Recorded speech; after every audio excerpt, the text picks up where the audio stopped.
Hi everybody, Ben here from Art Less Ordinary. So I am going to do another ghost swipe. So I'm using my pigment powders again. So when I've done them before, I have done them on my different canvases, the more shorter ones. So I wanted to try one out on a nice big canvas, and I'm going to use a little bit more paint this time to see if I can get these colours to spread a little bit further along. So this is my plan. As we know, plans don't always go to plan. So what I have done is, so these are the pigment powders I have. Artis or Artish, I don't know how to pronounce that. I like normal words, I'm not good with unusual words. So I am using turquoise. So I've got turquoise, I have coral, and I have one called steel.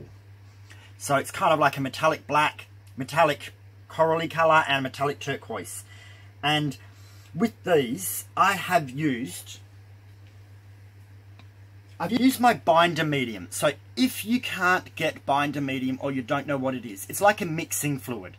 So if you went to any of your art shops and said that you want a mixing fluid or binder medium, something to mix with pigment powders, they should know what to actually recommend. I just was recommended this one, and that's what I could get in Australia. So if you're somewhere else, you may just have to ask to what product is available for you. So with this, I used 5 grams of the binder medium. Then I added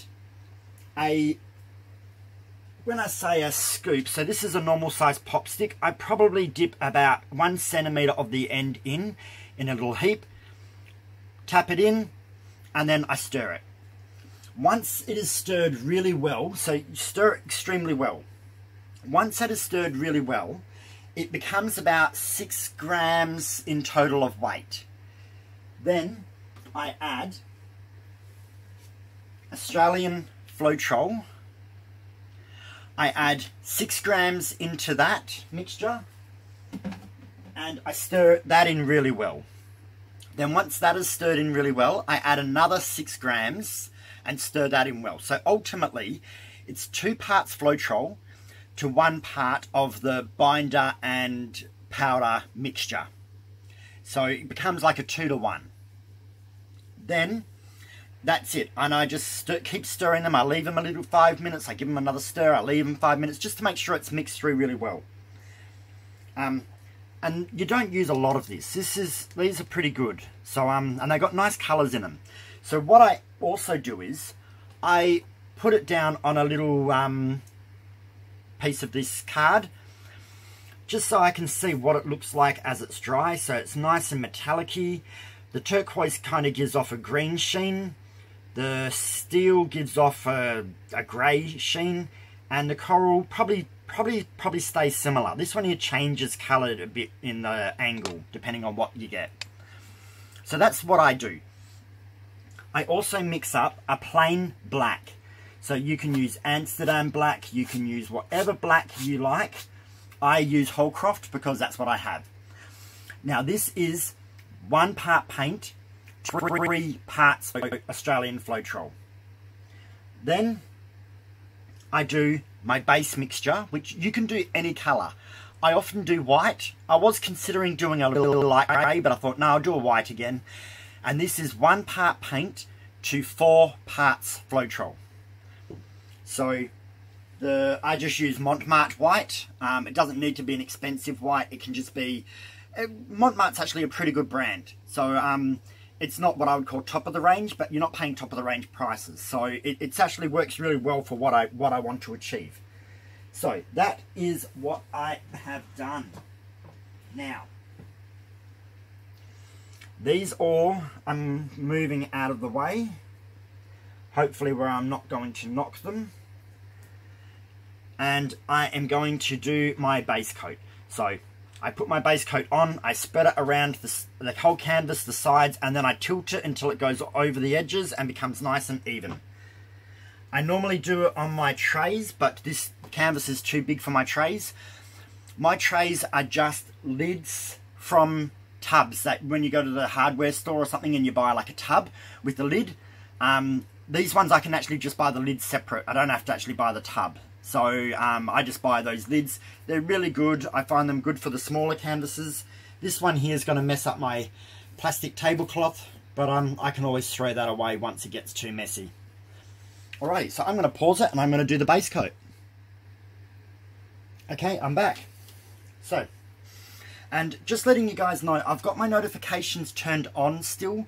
I have to leave them on for the moment because there is a large fire near my home, and I have to leave it on just in case I get a message to say I have to evacuate.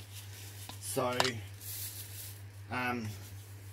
all last night, well, from yesterday, I've been on the emergency plan to see if I have to leave in a hurry. So I just have to keep my notifications on in case I get a phone call. So I'm sorry if you hear the noise binging, but it's what I have to do when we live in I live in the suburbs next to a rural area, so I just got to be a little bit careful.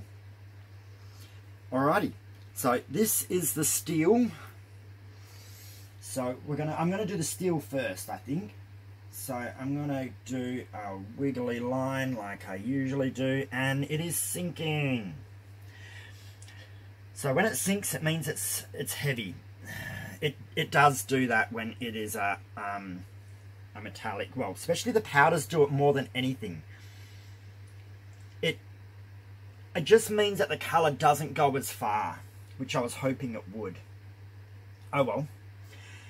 What are we going to do next? Let's go the blue and then we'll go the coral over the top of that one.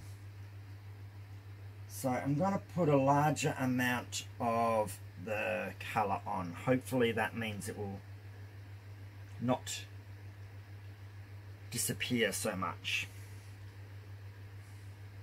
It is a bit. Oh well. Now the coral.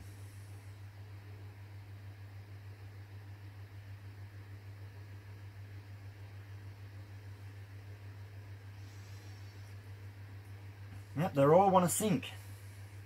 What a shame. Not sinking so much over here, but definitely down there. Maybe that just means I'll have to add a little bit more. There's not much left, it's all drops now.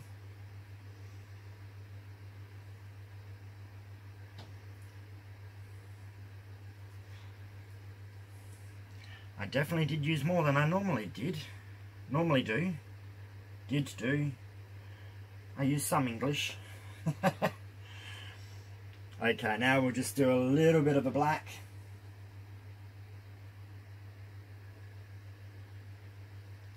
I want the black there, but I don't want the black to take over, so I tried to do that a little bit more spaced out. Oh well. As I say, this is fun. It's not meant to be absolutely perfect. I make these for myself, and I am planning to sell them one day. I just haven't got around to setting that part up. Okay, so like normal, we are going to... I've made half-size swipe cards. I didn't want them to be super big, but I didn't want them to be little either. If they're too little, they can look funny sometimes when they're too small, especially on a larger canvas. So we're going to go half off. Try and grab half of that paint, pull it through and lift towards the end. Either lift that way, or just lift it. And you can go all the way to the edge if you like, but I like doing the bit of a ghosty look about it. So we're going to grab that and we're going to pull down. Alrighty. And we get the next one. And do the same.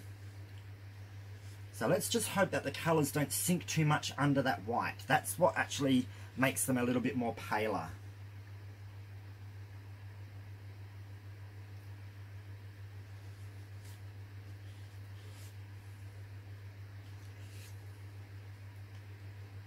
Do one more swipe with this card.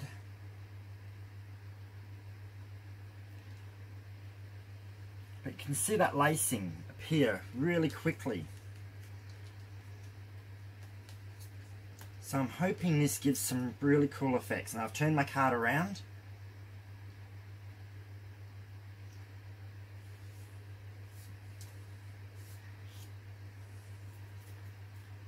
And I'm just moving along, trying to always grab half the paint. Try to keep where you grab the same each time. It's not always easy. I know it's not always easy because I don't always do it myself.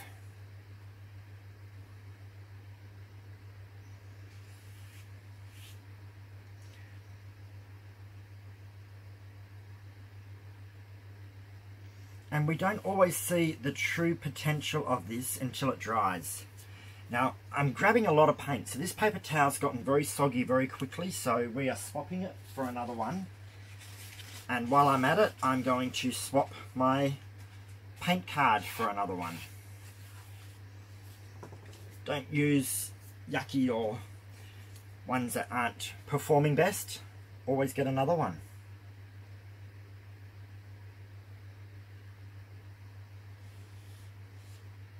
And I don't put a lot of weight down. I push down a little bit, but you don't drag it heavy, otherwise you push too deep into the canvas.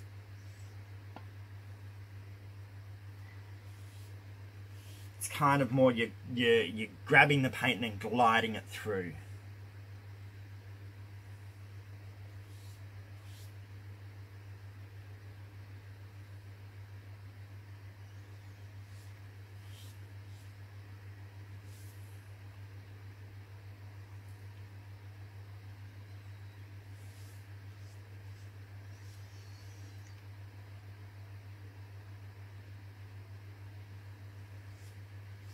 Now with the edge, always be careful you don't push down too hard because the wood is sitting right there. If you push down too hard, you will hit the wood. There.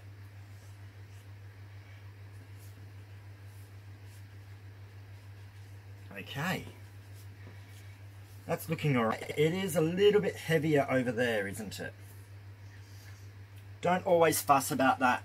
Sometimes if it happens, you just have to go with it. I find every time I try to fix things, I make more of a mess.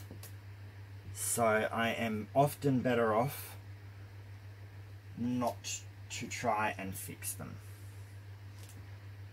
Alright, spinning the canvas around. Now I'm just going to make sure that I have put it in the same spot on camera for you guys, otherwise it looks a little bit silly. I think that's about right. Well, it's not off camera, at least that's the good part. So if you guys ever want to do something similar but you want more colour in it, I would just say mix up a bit more of the paint colours and just try to do it a little bit heavier. I'm going to try that soon. I'm a little bit flustered today because I'm a little bit worried about the fire, so my creative brain isn't working so well. I'm kind of just going with what I know. Sometimes it's easier to do that when you've got a lot going on, but you want to have fun doing an artwork, just go with what you know. So now we want to try and grab where we took the paint from last time. And there we go.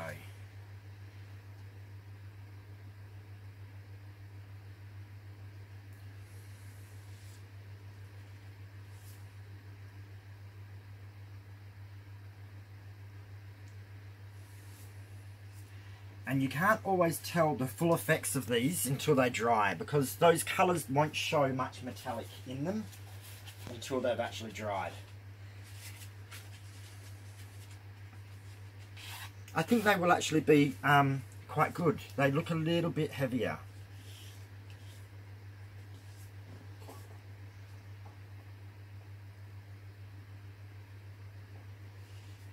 And I went right off the edge with that one, give it a little bit of different look to it.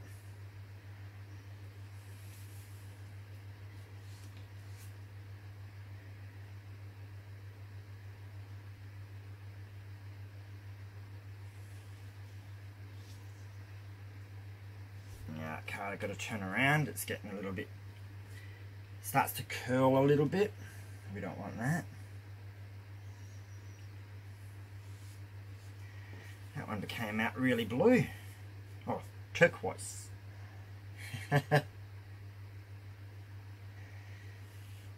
You want there to be differences in them. That's the fun part about it. And as you can see, these ones do develop quite large cells in the lacing. More so than when I do my normal colours, not the pigment powders.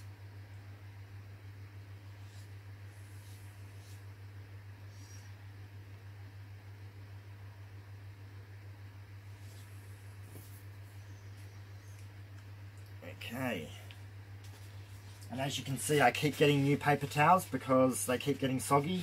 You don't want to ruin your artwork by trying to skimp on, actually that card's no good, I'll get a new card.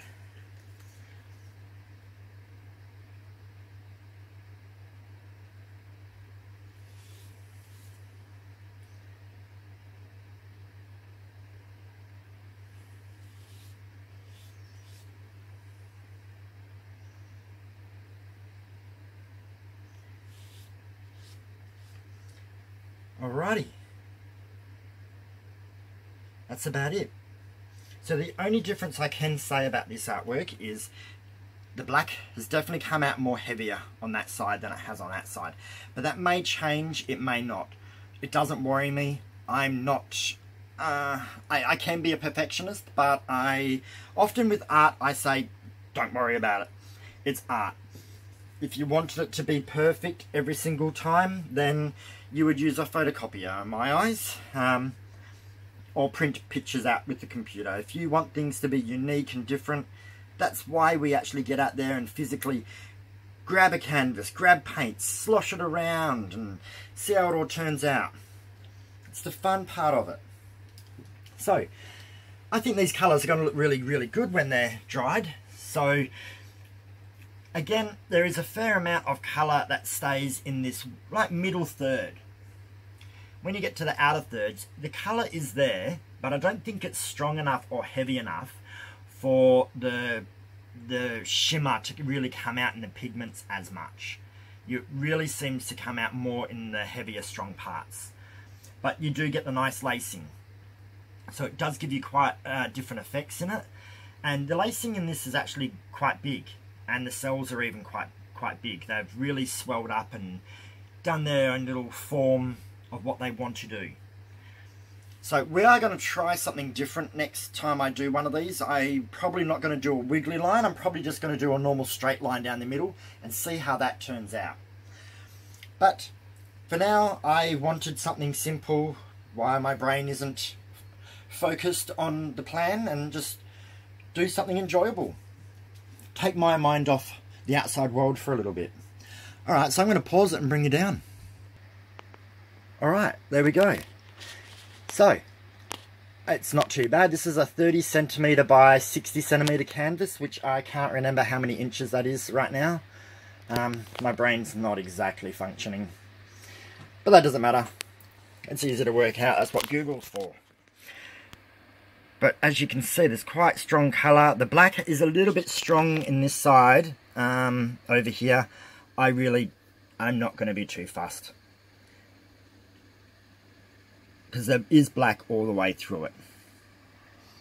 Now see how some of this lacing and cells have developed?